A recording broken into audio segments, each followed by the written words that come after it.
Hello guys, আমি মনীষা। তো তোমাদের সামনে ছোট্ট একটা ব্লগ নিয়ে চলে এলাম। তো পাশে দেখো, আমি আজকে একটা খুব সুন্দর সুস্বাদু চিকেন রেসিপি নিয়ে চলে এসেছি। তার জন্য আমি 250 চিকেন নিয়ে নিয়েছি।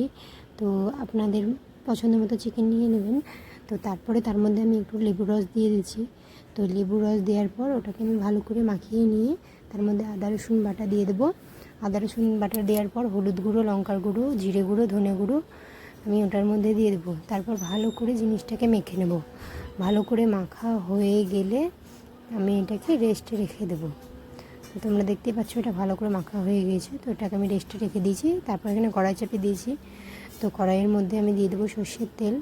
তো আপনারা চাইলে রিফাইন তেলও দিতে পারেন।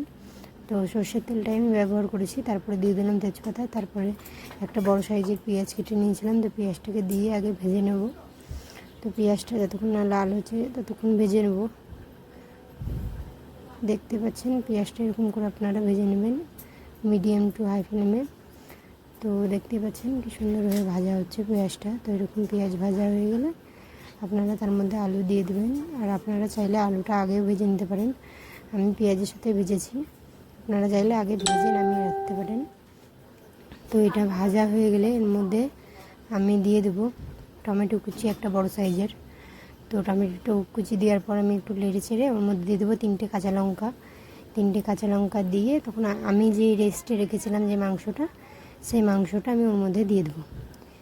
দিয়ে ওটাকে নেড়ে চেড়ে বাটি ধোয়া যে জলটা, মশলা যেই বাটিটায় লেগে আছে, তো সেই বাটি ধোয়া জলটা আমি একটু দিয়ে দেবো ওর মধ্যে। তোমরা দেখতে পাচ্ছ তো আমি দিয়ে দিয়েছি। এটাকে ভালো করে কষাতে হবে যেন মাংসর আষ্টানি গন্ধটা না থাকে। ভালো করে কষিয়ে এরকম করে তেল বেড়াতে রাখবে। তোমরা আপনারা দেখতে পাচ্ছেন এরকম করে তেল বেড়াচ্ছে। তো যত কষতে থাকবেন এরকম করে তেল বেড়াতে থাকবে।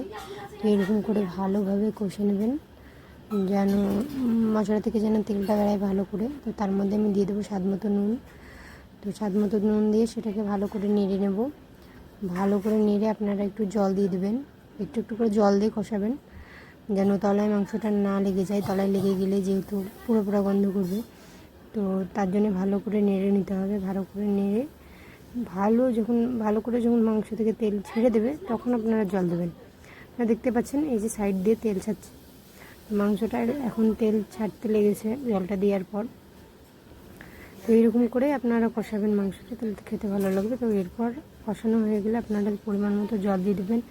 যদি ঝোল রাখতে চান তাহলে সেরকম জল দেবেন, আর যদি ভাবেন যে মাখা মাখা করবেন তাহলে আলুটা সেদ্ধ হওয়ার মতো জল দেবেন। তো আমি যেহেতু গ্রেভি টাইপের করব তার জন্য খুব বেশি জল দিইনি, আলুটা সেদ্ধ হওয়ার মতো জল দিয়েছি। তারপরে আমি দিয়ে দেবো গরম মশলা।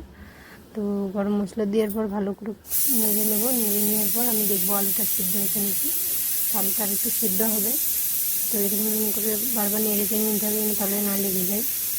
আলুটা সিদ্ধ হওয়া অবধি অপেক্ষা করতে হবে। তো আপনারা দেখতে পাচ্ছেন আলুটা এখন আমার সিদ্ধ হয়ে গেছে। এখন আমি একটা বাটিতে ঢেলে নেব। তো মাংসটা দেখেই বুঝতে পারছেন যে কেমন হয়েছে। এরকম সুন্দর সুন্দর রেসিপি জানতে অবশ্যই আমার চ্যানেলটাকে সাবস্ক্রাইব করে বেল আইকনটাকে ক্লিক করে দেবেন। তো চল বন্ধুরা, টাটা।